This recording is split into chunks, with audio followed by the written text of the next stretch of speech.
Yang kelas 3 kelas 3? 3A, 3B kemarin. Iya, Pak, benar. Oh iya, baik. Nah, kita mulai aja ya.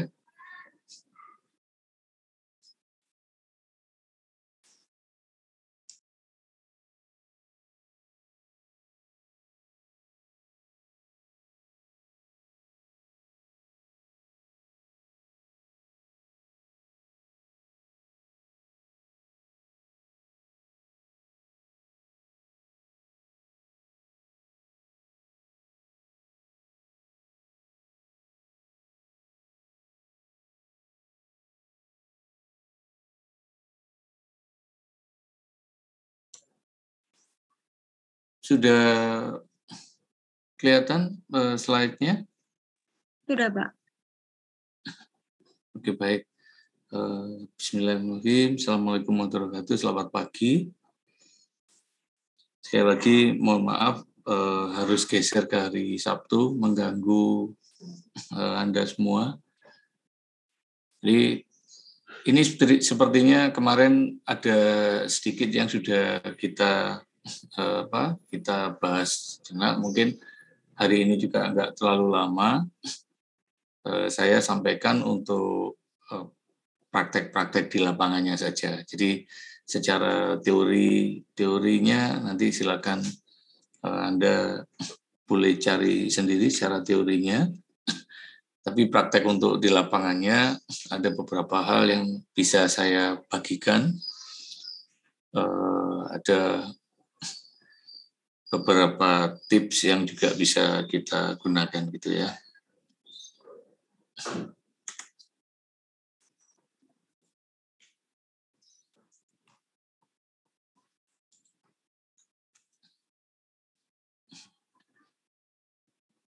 Jadi ini kalau kemarin kita ngomong pengembangan resep, memang selintas kemarin saya sudah sampaikan bahwa kenapa ada pengembangan resep dan sebagainya, itu karena sebentar.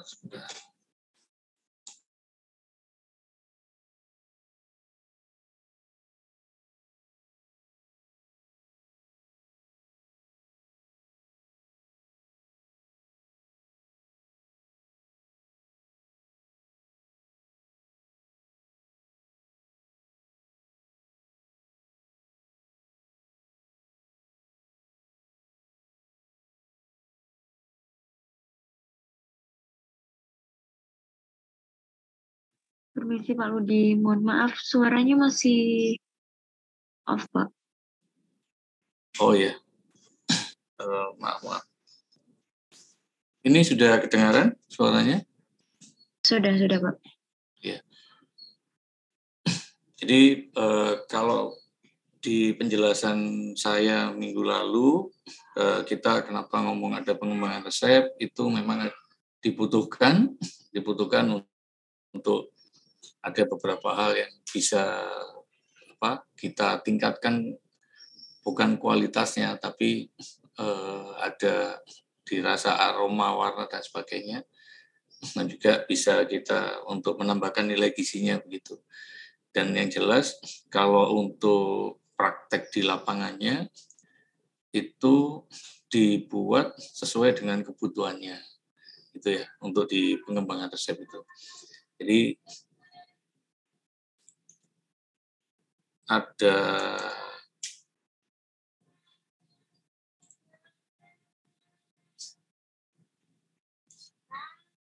kalau kemarin saya contohkan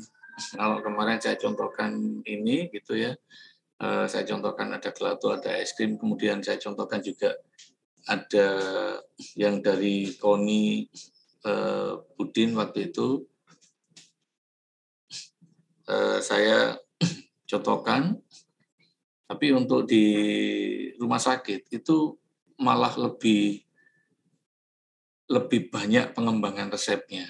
Jadi karena disesuaikan dengan kebutuhan dari pasiennya gitu ya. Jadi contoh yang paling gampang adalah kalau kita ngomong nasi biasa begitu ya. Kalau di makanan rumah sakit makanan rumah sakit itu ada nasi biasa, nasi tim, kemudian ada bubur kasar dan bubur halus gitu ya. Nah, di situ disesuaikan dengan kebutuhan dari pasiennya, Jadi kalau pasiennya sakitnya membutuhkan untuk nasi biasa, contoh mayoritas untuk ibu yang melahirkan, kalau dia tidak mempunyai penyakit penyerta, mereka akan mengkonsumsi nasi biasa. Nah, pada saat mereka mempunyai penyakit penyertanya, seandainya ada diabetes, maka di situ sudah mulai dibutuhkan pengembangan resepnya. Jadi, sudah mulai dipakai untuk pengembangan resep tahap satunya. Itu baru kalau ada satu penyerta gitu ya. Kemudian kalau umpamanya ternyata ada penyerta yang lainnya, itu kita juga akan mengembangkan resepnya sesuai dengan kebutuhan dari pasien gitu. Menurut saya lewatin aja. Kemarin juga udah saya ini kan. Jadi nanti silakan kita diskusikan. Kemudian kalau ini maaf loncat-loncat saya. Saya masuk ke sini dulu aja. Jadi ke standar resep ini yang seperti kemarin saya sampaikan bahwa pertama kita memang harus membuat standar resep dulu. Kemudian dari kita membuat standar resep, kita baru bisa menentukan beberapa hal yang kita sudah persiapkan.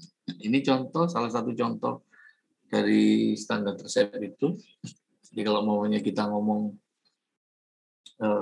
tentang, saya contohkan di sini nasi goreng Hongkong gitu ya.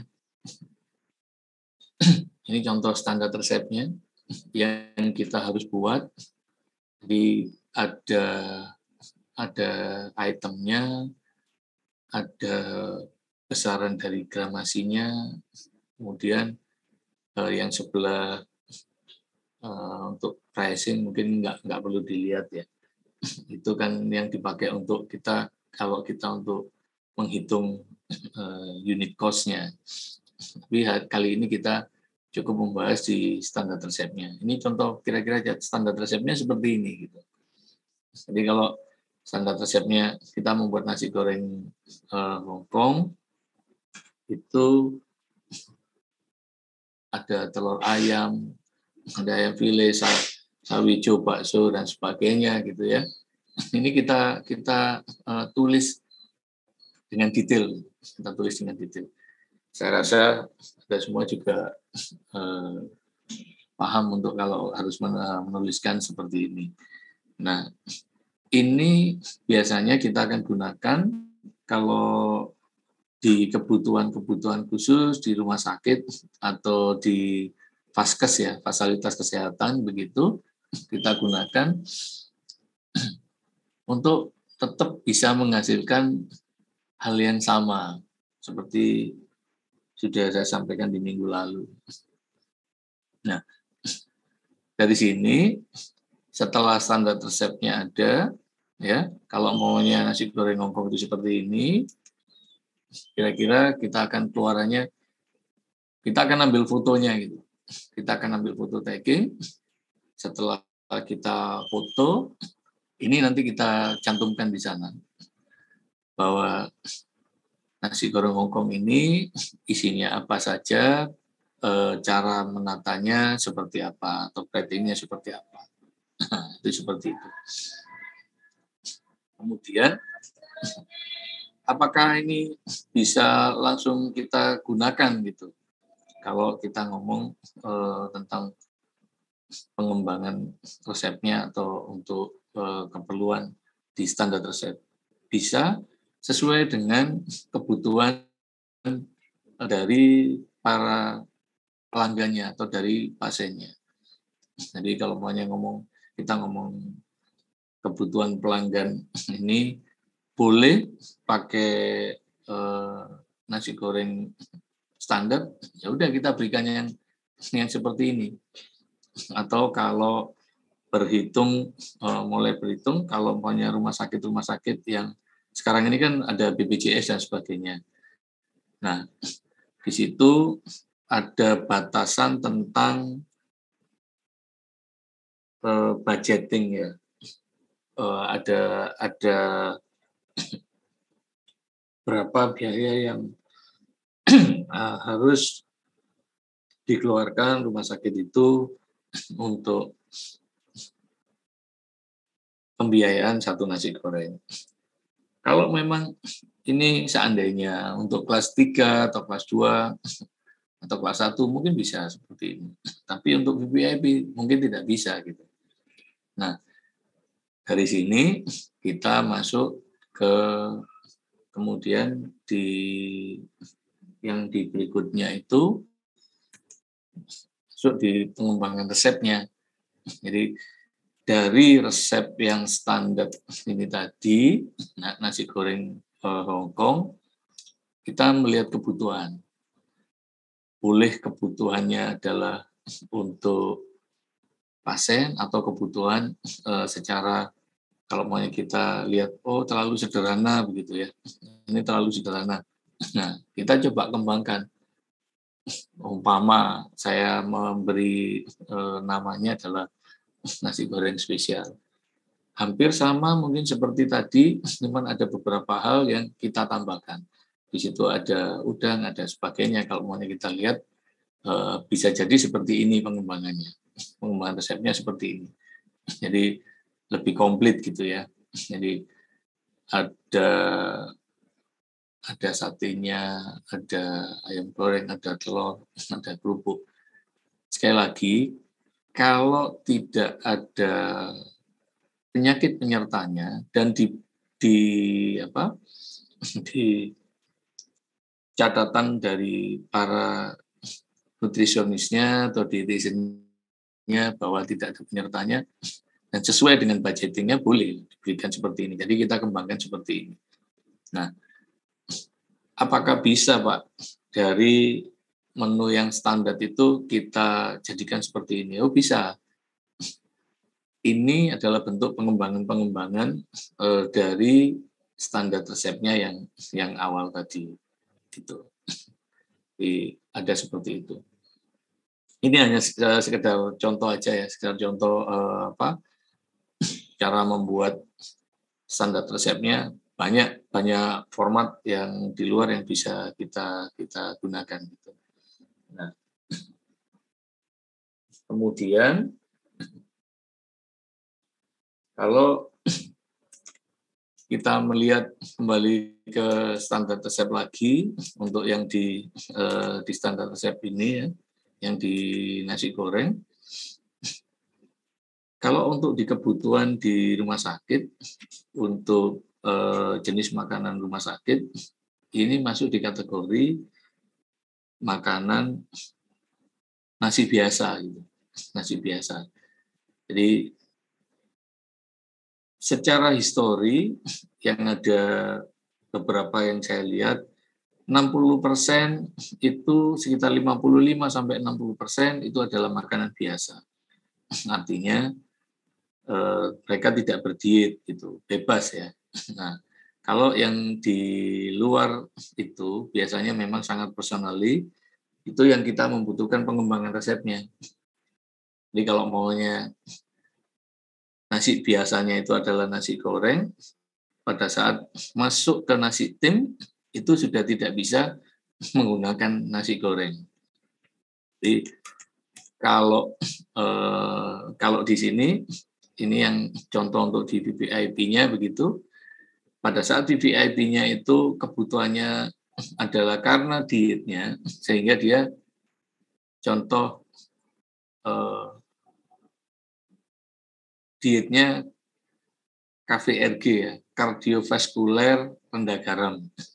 Seandainya begitu. Nah, ini tidak dimungkinkan bahwa menggunakan nasi goreng dan segala yang ada di sini yang hampir semuanya bentuk goreng gitu. Mungkin telurnya aja yang hanya menggunakan minyak sedikit.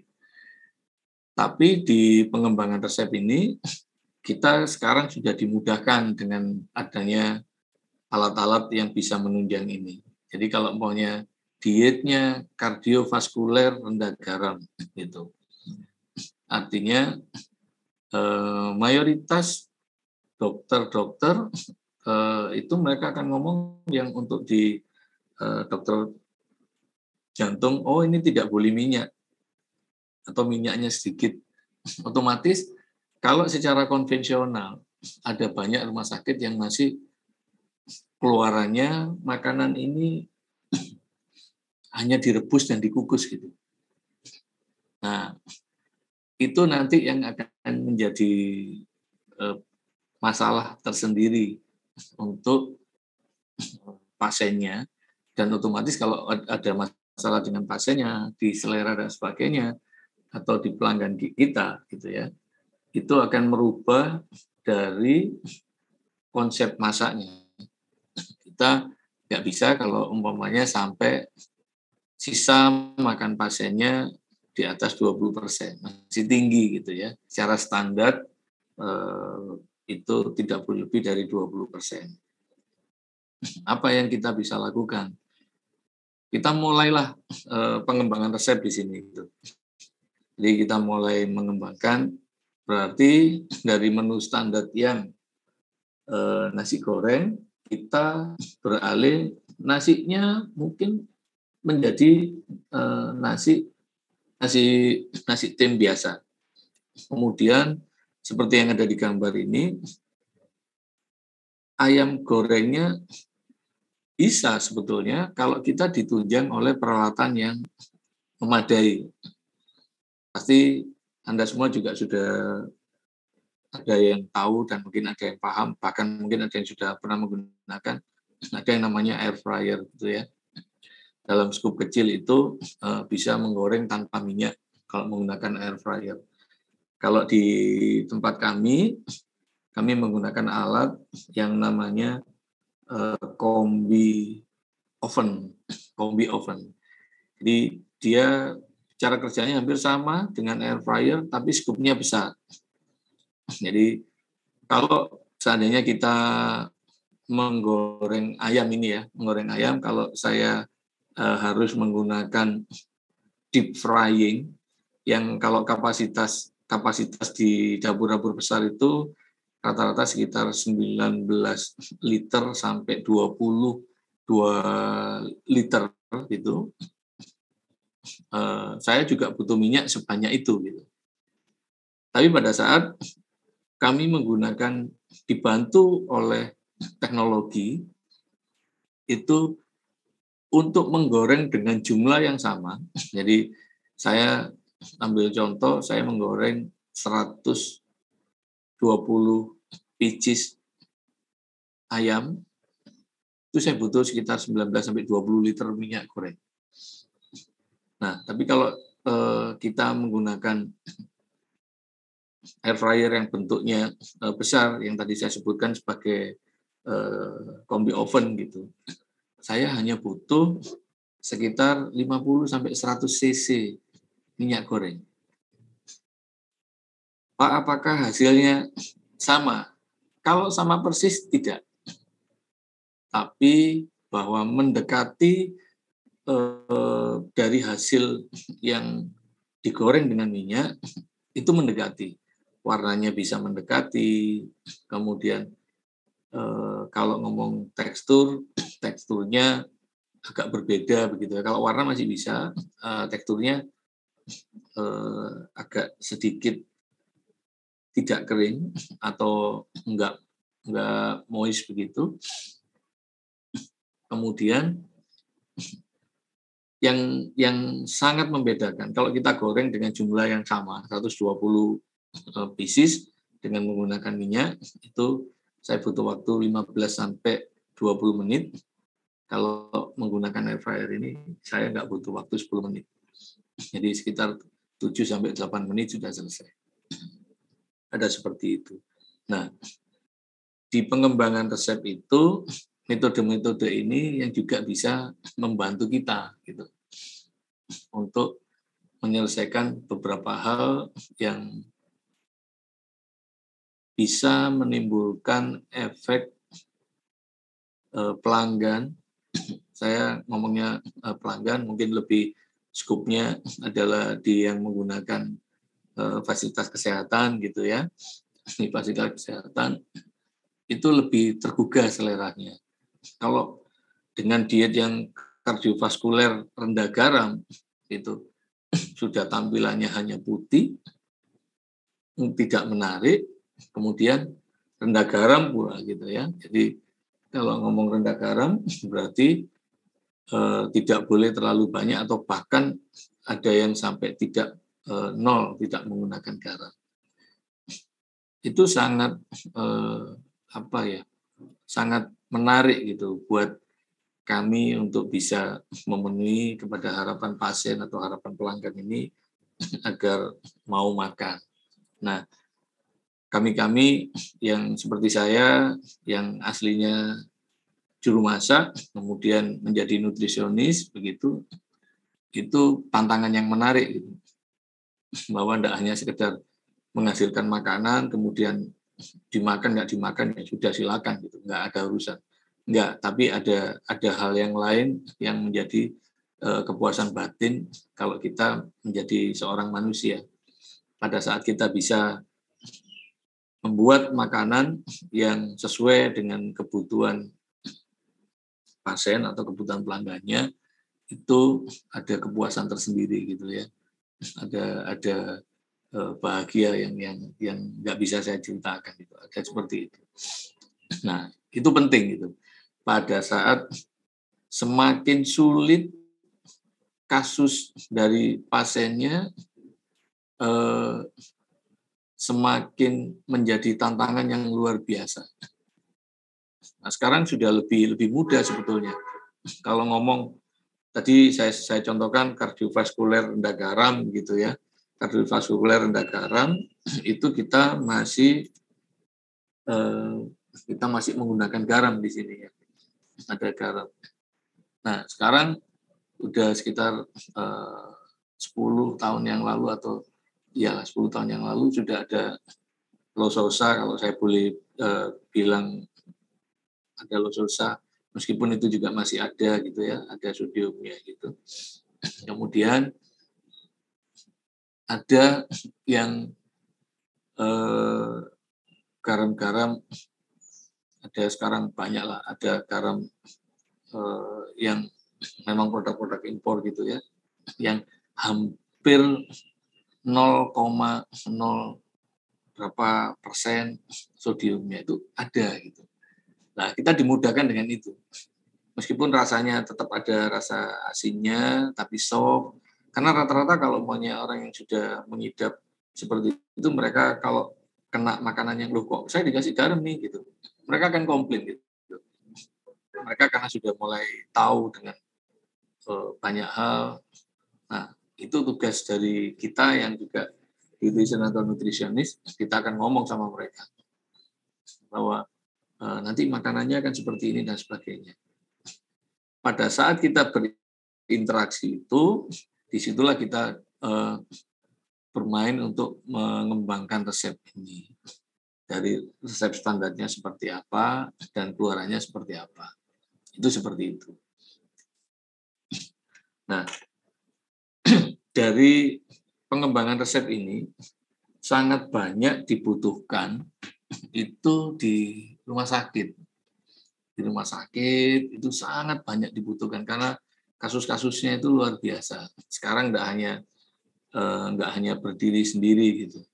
Kalau ada diabetes, ada yang lainnya, kemudian komplikasinya juga udah nggak karu-karuan. Nah, dan juga ada makanan-makanan yang sekarang setelah ada pandemi itu lebih banyak orang yang sudah pernah saya sampaikan, lebih banyak orang yang sudah mulai aware tentang bagaimana mereka berpola makan yang sehat. Itu juga sebuah tantangan ya, sebuah tantangan yang sangat menarik, bahwa makanan-makanan yang sekarang kita konsumsi itu apakah memang hanya sekedar untuk melengkapi kebutuhan hidup, kenyang, selesai, atau memang sudah disiapkan untuk menjadi kualitas yang lebih baik dari sisi makanan. Gitu. Saya coba balik ke ini gitu ya. Nah, ini satu rangkaian yang tidak bisa kita pisahkan. Jadi kalau kita kalau sudah ngomong menu, ngomongnya pasti terus ada standar resep, kemudian yang berikutnya ada pengembangan resep. Nah, ini di siklus menu ini ada beberapa hal yang memang dibuat untuk menjawab kebutuhan dari pelanggannya. Tidak hanya perkara kebosanan, tapi lebih untuk bahwa makanan itu nggak hanya itu saja. Nah, ini yang sering saya temui, bahwa perbendaharaan para nutrisionis, perbendaharaan para dietitian itu masih butuh lebih banyak lagi gitu pengetahuan tentang bahan dan sebagainya. Karena kalau saya pisahkan gitu ya, jadi ada dokter spesialis gizi, ada nutrisionis atau dietitian, kemudian ada culinary. Culinary adalah hal yang paling akhir di mana mereka akan mengeksekusi dari apa yang sudah disarankan dari yang saya sebutkan tadi di atas. Kalau dari nutrisionisnya atau dietitiannya perbendaharaan daripada bahan-bahannya ini kurang banyak, nanti ketemunya bahannya ya itu lagi. Makanya kenapa salah satunya perlu dibuatkan siklus menu. Di siklus menu itu supaya juga nggak ketemu kalau ada pasien-pasien yang lebih dari 2 minggu begitu. Jadi pasien-pasien yang dengan sakit keluhan saraf yang biasanya mereka berobatnya ke dokter saraf, kalau sampai mereka masuk rumah sakit istilahnya atau MRS begitu, mereka paling cepat itu 1 minggu, tapi jarang. Dari rangkaiannya mesti 2 minggu, 10 hari atau 2 minggu. Nah, dengan kondisi 10 hari atau 2 minggu, kalau siklus menunya itu hanya berlaku hanya beberapa hari gitu, 3 hari, dia akan bosan gitu. Kemudian kalau 6 hari juga sama bosan. Ketemu Senin, Senin nanti makanannya ini. Senin ketemu itu lagi gitu. Ada beberapa contoh siklus menu yang bisa dipakai, bisa 15, bisa 31 gitu. Kalau 31 tidak akan pernah kita ketemu lagi makanan yang sama di hari yang sama. Pokoknya Senin ketemu soto ayam, Senin berikutnya ketemu soto ayam, itu tidak pernah terjadi. Kenapa? Kita perlu membuat siklus menu. Kemudian sebelum membuat siklus menu, itu ada yang namanya master menu. Ada yang namanya master menu. Di master menu ini kita mencoba untuk merencanakan ini ada sekedar contoh seperti ini, kita mencoba merencanakan bahwa makan paginya ada daging, ikan, terus TKTP itu tinggi kalori, tinggi proteinnya, kita tambahin ayam, artinya pada saat ada yang TKTP itu dipastikan lauk hewaninya lebih dari 1, bisa 2, bisa 3. Nah, kalau melihat master menu ini, pagi jelas makan lauk hewani utamanya adalah daging. Kemudian siang adalah ikan. Kemudian yang sore telur. Kalau pasiennya ini adalah tinggi kalori, tinggi protein, di salah satu waktu ini akan ditambahkan satu lagi gitu. Nah, kenapa kita buat seperti ini? Enggak terus langsung kita buat, ya sudah pagi kita nggak buat master menunya, pagi ketemu telur, nanti siang ketemu telur lagi, sore ketemu telur lagi. Nah, ada seperti itu. 2 hari ya udah bosan mereka. Kalau hanya sekedar bosan aja, mungkin kita bisa siasati. Jadi kalau umpamanya seperti yang ada diet untuk apa ya, yang agak sulit itu, bukan agak sulit sih, tapi bahannya sangat terbatas. Kalau alergi, ada beberapa rumah sakit yang masih menggunakan konsep semua yang diet alergi, artinya ikan tidak boleh, ayam tidak boleh, kemudian telur tidak boleh. Nah, pagi siang sore daging aja. Kalau dia 10 hari di situ daging aja. Nanti alerginya membaik, ada hal yang lain nanti yang akan menjadikan dia tidak baik. Nah, saya tetap berpedoman dengan beberapa, hampir mayoritas dosen di FKM di Prodi Gizi. Saya sepakat sama beliau-beliau bahwa tidak harus dibatasi. Jadi kalau umpamanya ngomong Prof. Bambang, Budin, atau Umami begitu ya, kalau bahwa makanan nggak boleh ini enggak, tapi saya sepakat dengan beliau-beliau bahwa diatur makanannya, diatur gramasinya, sehingga mereka masih tetap bisa makan dengan komposisi yang sudah kita siapkan. Tidak hanya lauk hewani, tapi untuk sayur pun juga hal yang sama. Jadi sering kita dengar bahwa pagi wortel, siang wortel, sore wortel. Atau bahkan pagi itu apa ya namanya kalau bahasa Indonesia? Labu siam. Pagi labu siam, siang labu siam, sorenya labu siam. Memang untuk kasus-kasus tertentu itu sudah ada pengelompokan bahwa sayurnya itu. Nah, kita yang di kulineri yang membuat dari master menu yang dibuat oleh para nutrisionis atau ahli gizi atau dietitiannya, kita mencoba menampilkan makanan-makanan yang dari standar resep tadi. Dari standar resep itu kita kembangkan menjadi menu-menu yang bisa baik gitu ya, yang sesuai dengan harapan pelanggannya. Ini kita bisa lihat di sini. Dan makan paginya daging, kita siapkan daging. Kemudian makan siangnya ikan, sore telur. Besoknya hari kedua udah beda lagi gitu ya. Ada ayam, ada telur, ada daging. Atau ada di beberapa tempat, kalau saya bilang pada saat kita membuat master menu ini, tetap melihat budaya makan setempat. Karena tidak bisa budaya makan yang ada di Pulau Jawa diterapkan di luar Pulau Jawa. Atau sebaliknya. Mungkin bisa, tapi tidak familiar buat mereka. Dan dampaknya apa?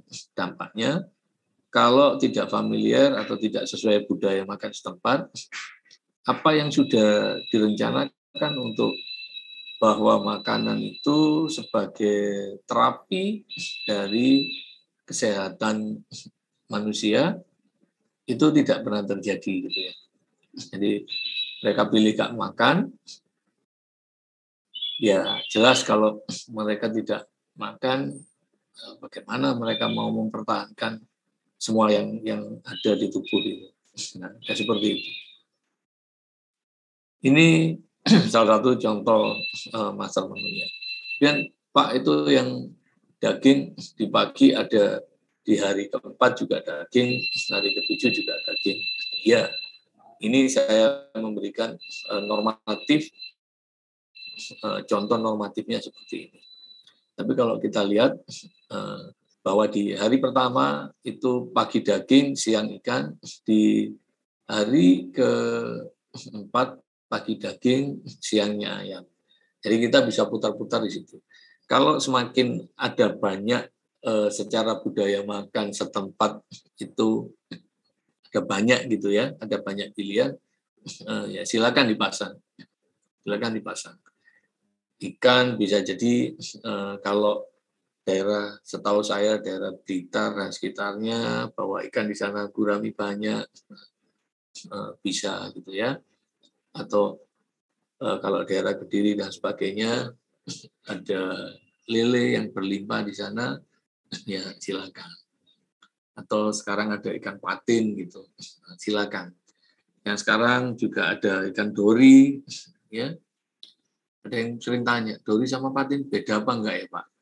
Ya setahu saya beda, setahu saya beda. Tapi ada hal yang kadang, oh ini patin dibilang dori dan sebagainya. Ya terserah lah, macam-macam gitu ya.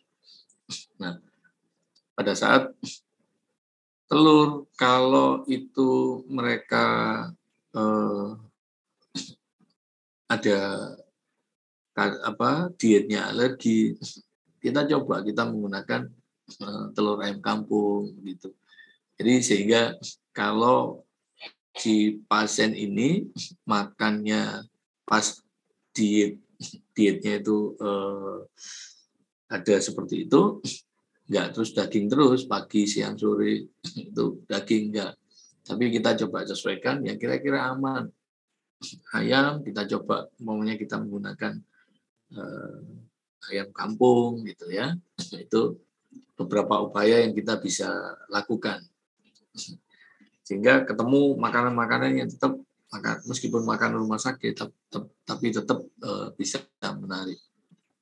Ada beberapa yang saya tahu di Bandung ada rumah sakit di Bandung, di Mojokerto itu juga ada rumah sakit di Bandung yang di Mojokerto ada rumah sakit yang menarik pasiennya itu lewat makanan.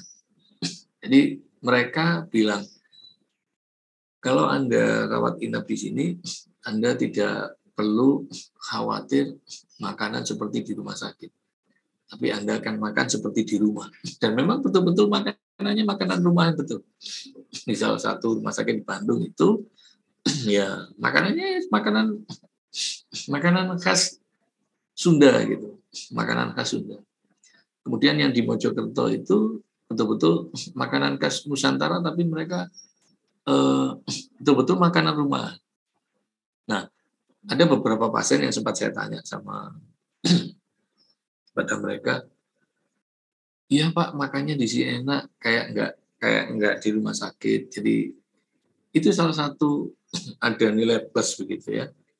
Dan sekarang di Surabaya juga sudah ada yang memulai bahwa rumah sakitnya ini makanannya setara seperti Hotel Bintang 5. Nah, itu dia sudah melakukan apa yang disebut tadi pengembangan resep. Saya melihat ada di triser-trisernya itu, di iklannya mereka, makanannya luar biasa. Yang disampaikan itu luar biasa. Ya, itu salah satu bentuk marketing yang dilakukan gitu ya. Tapi dari sisi resep, dari sisi menu, mereka sudah luar biasa mengembangkan dari standar yang ada, standar yang biasa, kemudian dikembangkan ke arah yang lebih apa ya, kalau dilihat makanan itu selalu kan dari kita lihat dulu gitu. Kita lihat, menarik gitu ya. Kemudian dari aroma. apapun kalau itu yang namanya protein, telur digoreng, nasi dengan telur aja aromanya luar biasa. Ada yang sampai antri-antri mulai jam 2 malam gitu kalau ngelihat iklannya. Nah, itu juga bisa menjadi pengembangan resep seperti yang tadi saya sampaikan. Beberapa rumah sakit sudah mulai mengarah ke sana. Gitu. Beberapa rumah sakit mengarah ke sana, yang saya tahu Surabaya juga sudah ada yang memulai. Tapi secara perhitungan, nah ini yang saya sempat beberapa kali ketemu dengan Prof. Anies, gitu. Saya diskusi sama beliau, gitu. Kemudian ketemu dengan Prof. Bambang, begitu. Saya juga diskusi dengan beliau-beliau. Saya melihat apakah kebutuhan dari pasien itu sebegitunya gitu tentang makanan. Jadi menurut beliau, oh iya betul Pak Ludi, makanan itu juga sudah menjadi daya tariknya. Makanya pada saat makanannya hanya standar-standar, tidak akan menarik. Dan menurut saya dengan ramenya kafe, dengan ramenya semua, sekarang sudah ada beberapa rumah sakit yang mulai masuk ke ranah sana. Ini saya tidak tahu, saya harus berkomentar seperti apa.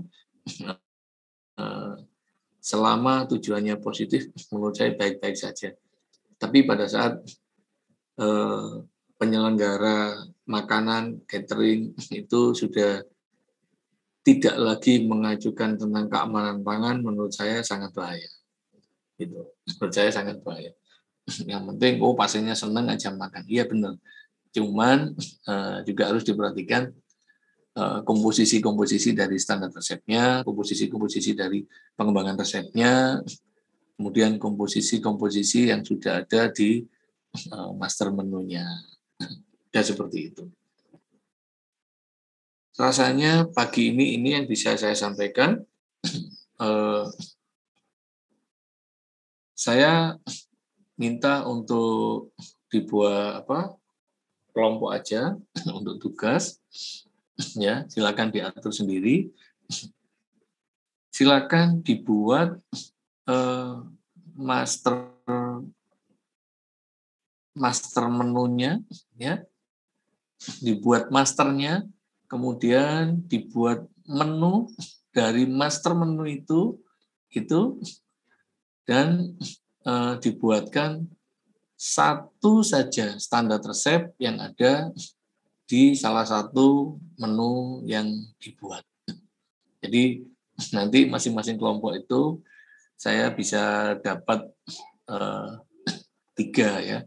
1 tentang master menunya, kemudian dari master menu itu akan jadi menu, ya. Kemudian dari menu itu pasti di dalam menu ada standar resepnya. Ada seperti itu. Silakan, saya tidak menentukan kelompoknya berberapa, silakan saja. Nanti diatur saja sendiri. Nanti bisa disampaikan ke saya, ya. Permisi Pak, izin bertanya. Untuk tugas ini tuh apakah sama dengan praktikum yang akan dilakukan minggu depan nih Pak? Jadi begini, saya akan melihat kalau ini sudah jadi di teorinya, nanti praktikumnya jauh lebih gampang sebetulnya. Di praktikum itu yang akan saya pakai nanti di praktikumnya, itu jauh lebih gampang. Gitu. Jadi kalau nanti di praktikum tinggal di masing-masing kelompok bisa disampaikan lebih mudah gitu. Gitu kira-kira. Izin tanya lagi ya Pak, karena ini masih bingung. Kan ini hari Sabtu, terus ada tugas tadi yang sudah disebutkan. Sedangkan praktikumnya itu kan nanti hari Senin besok ini ya Pak ya. Nah itu berarti apakah tetap masak juga Pak? Masak. Berarti masaknya sesuai dengan standar menu yang dibuat, seperti itu? Tidak. Kalau praktikum masaknya, maaf ya, saya belum dapat apakah praktikum masaknya dengan saya. setahu saya praktikum masaknya dengan Bu Feni ya? Iya, sudah selesai semua Pak untuk yang praktikum masak. Iya. Jadi kalau praktikumnya dengan saya itu tadi mestinya dari apa yang tugas yang saya berikan, saya ingin melihat bahwa Anda semua itu bukan bisa atau tidak bisa, tapi nanti akan membuat itu lebih mudah gitu loh. Maksud saya seperti itu.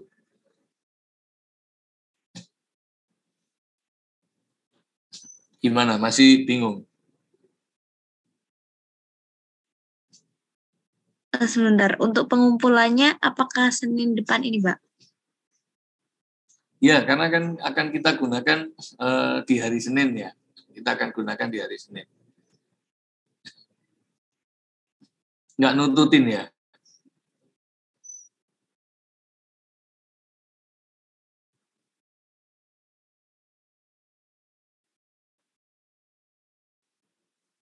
Iya, iya.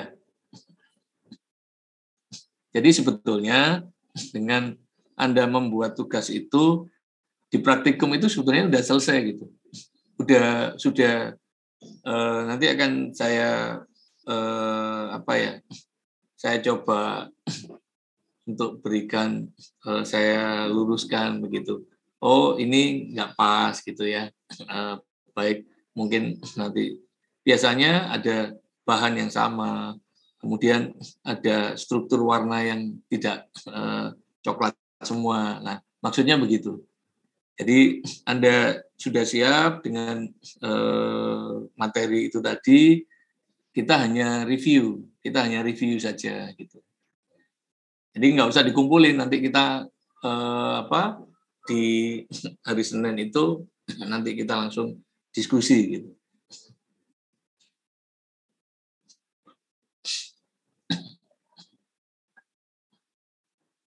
Mohon maaf Pak Ludi, ini teman-teman banyak yang bilang kalau dikumpulin hari Senin waktunya terlalu mepet. Itu gimana ya Pak? Apakah ada keringanan atau gimana? Oh iya, yang nggak apa-apa. Kalau mau mundur juga nggak apa-apa. Jadi saya sebentar. Senin itu waktunya masih dengan saya. Sebentar Pak.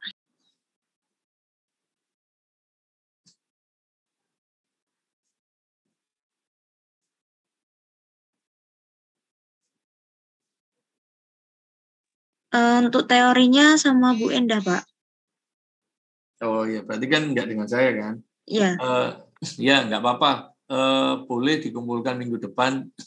Silakan aja, nggak apa-apa. Nanti dari dikumpulkan itu saya bisa memberikan beberapa catatan begitu ya. Ya nggak apa-apa. Iya. Kan untuk teori sama Bu Indah, tapi untuk praktikumnya memang sama Pak Ludi begitu Pak. Di tanggal berapa ya? Hari Senin? Iya, hari Senin besok ini, tanggal 7. Hari Senin itu saya nggak bisa, saya ada dinas di luar kota ini.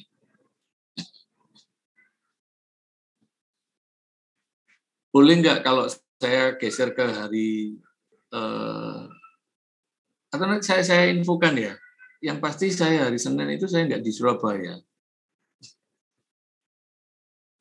Iya Pak, nanti mungkin saya sampaikan ke Mbak Alif, biar Mbak Alif juga bantu cari waktu lain. Oh iya, ya baik, ya. Kalau untuk hari Selasanya apakah bisa Pak? Karena untuk yang kelas A itu di hari Selasa. Yang apa? Di hari Selasa? Kelas A. Kelas A, sementara jadwal saya yang hari Senin yang saya nggak di Surabaya. Jadi untuk yang Selasa mungkin tetap dulu ya, tidak ada perubahan ya. Seperti itu. Baik Pak. Mungkin teman-teman masih ada yang ditanyain nggak?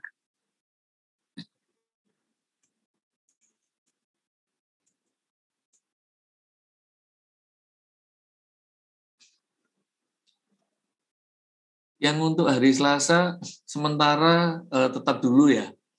Jadi saya belum ada ada pergeseran jadwal. Jadi menurut saya yang Selasa tetap aja dulu. Nanti yang jelas sudah saya tidak di Surabaya itu hari Senin. Gitu. Ya, ada yang masih bingung di di materi kita kali ini?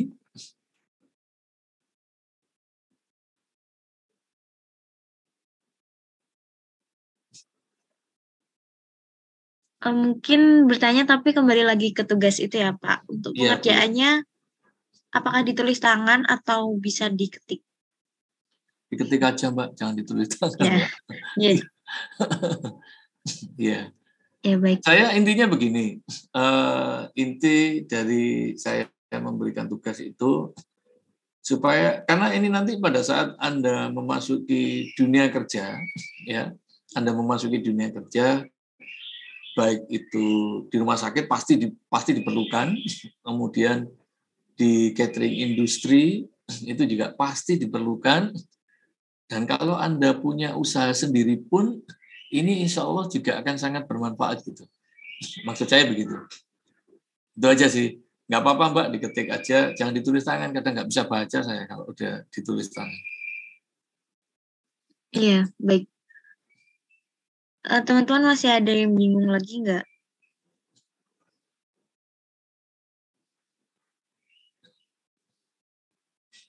Sepertinya sudah cukup Pak Ludi. Ya, baik. Kalau sudah cukup, saya terima kasih. Mohon maaf kalau ada yang tidak berkenan begitu. Ada beberapa hal yang karena keterbatasan saya harus beberapa kali mengganti jadwal dan sebagainya. Nah, tapi saya tetap usahakan supaya tetap bisa membagi pengalaman saya ke adik-adik semua, begitu. Harapannya bisa bermanfaat nanti di kemudian hari. Saya rasa itu. Sekali lagi mohon maaf, terima kasih, selamat pagi, assalamualaikum warahmatullahi wabarakatuh. Waalaikumsalam warahmatullahi wabarakatuh. Terima kasih Pak.